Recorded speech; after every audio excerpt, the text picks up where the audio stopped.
Coming in hot with foundation freshly applied, we are applying the NYX mixing medium as a base. I think it works beautifully for this job, especially for all day wear.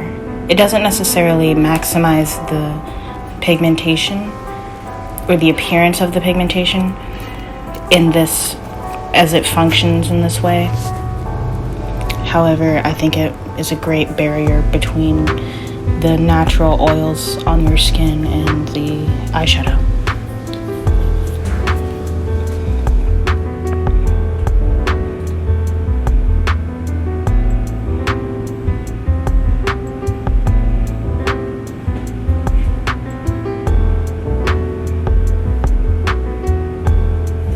Once dry, you're going to use a very large blending brush and apply a nice wash of color to the crease area, or above the crease rather. You're going to be using a big brush because this is going to help you diffuse the color. You don't want a lot of concentration for this, unless of course you do. But I really wanted just like a wash of color, a pigmented wash. Don't confuse what I'm saying, but a wash. This is also going to help with blending into the skin later on. And as you can see, I'm just fluffing and bluffing, blending and pending. And I'm sweeping this all the way from the outer corner to the inner corner. Not being too careful with my placement. I was getting ready for work and I was just like, if it doesn't make sense now, I'll fix it later.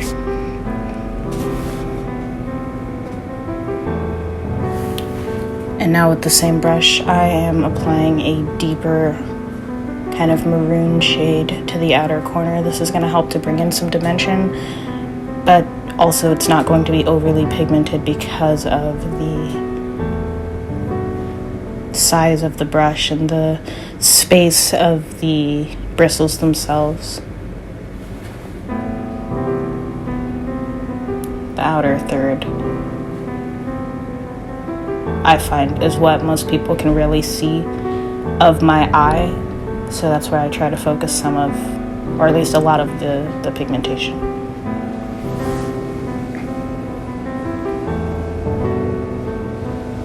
Kind of working it in a V formation, not being too specific, because once again, I'm just headed to work.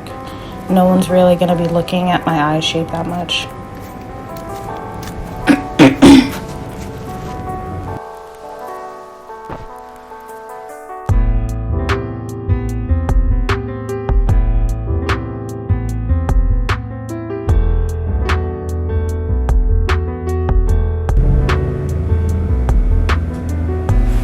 I'm going in with a lip brush from Real Techniques.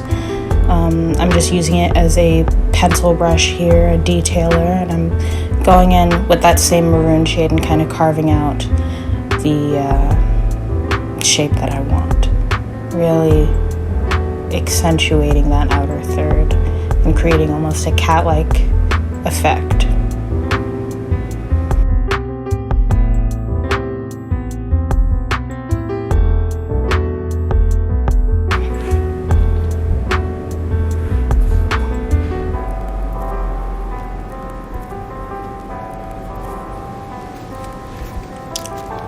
And now I'm going in with a less dense, softer and smaller blending brush. And this is just going to help me to diffuse the color, but in a very specific way.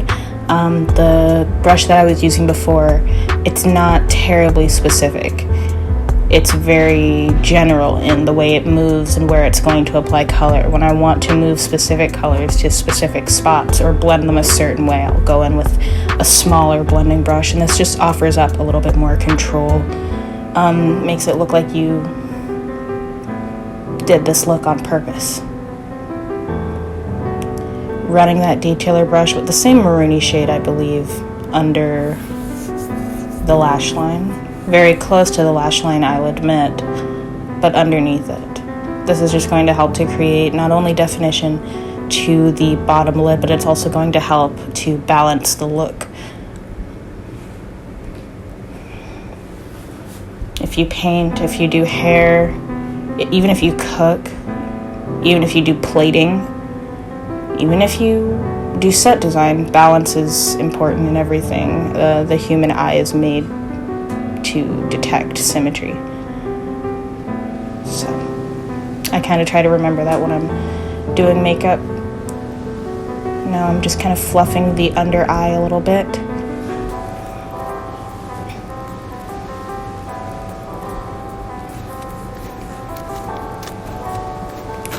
And now with another lip brush, I love lip brushes for detail work on the eyes. I'm just going in and kind of gently pressing this washed out rosy color.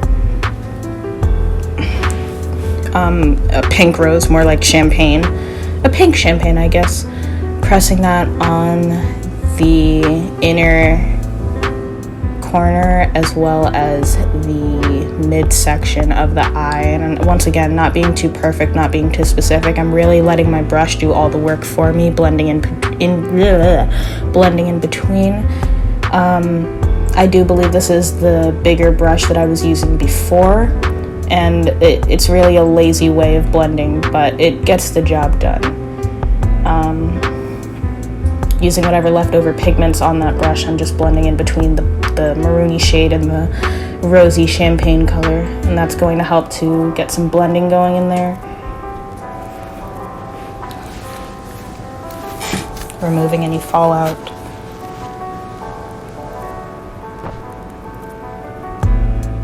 I am recording this on my phone, so now I'm going into the Flash palette, pulling out a nice black shade and mixing that with the NYX mixing medium to create a nice eyeliner. I've been missing a great gel eyeliner lately. I haven't ran out to purchase a new one, so this will have to do. Not a big fan of liquid eyeliner myself, especially on clients. I just feel like you're setting yourself up, not necessarily for failure, but if it doesn't go well the first time, that's now more time that you have to spend in getting it right. So I'm big on the gels, the creams, the pencils, but not liquid.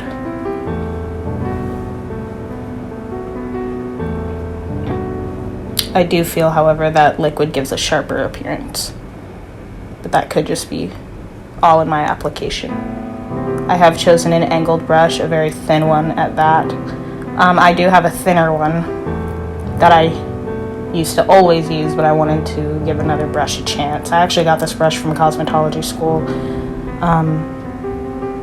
I think it's actually described as an angled liner brush. So,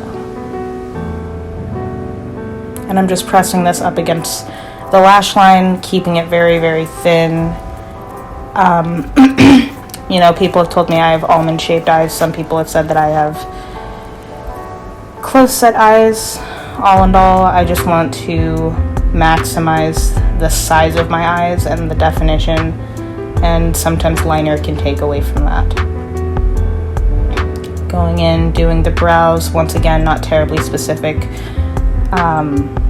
They're kind of already arched from different waxers and me razor blading them and all that jazz, so I just kind of go in creating the arch. I'll do a video more on that when my eyebrows are actually good examples. Going through with a spoolie and just kind of distributing that product a little bit more.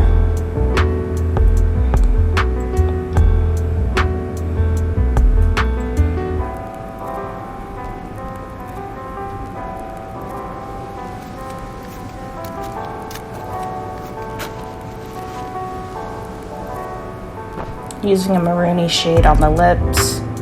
I love dark lipstick. I love dark looks in general. And I'm doing this with another angled brush. I do believe this one was specifically made for brows. However, I just use my brushes for whatever they're good for, as if you couldn't tell. I also really like dark lip shades because if you feel that your lips are larger than you'd like. It gives you the opportunity to kind of take away from some of that shape. One of the rules of color and just light in general, well, I guess color specifically, dark recedes and bright or light maximizes or amplifies, intensifies, whatever. Alrighty, so this has been that Get Ready with me, and yeah, bye.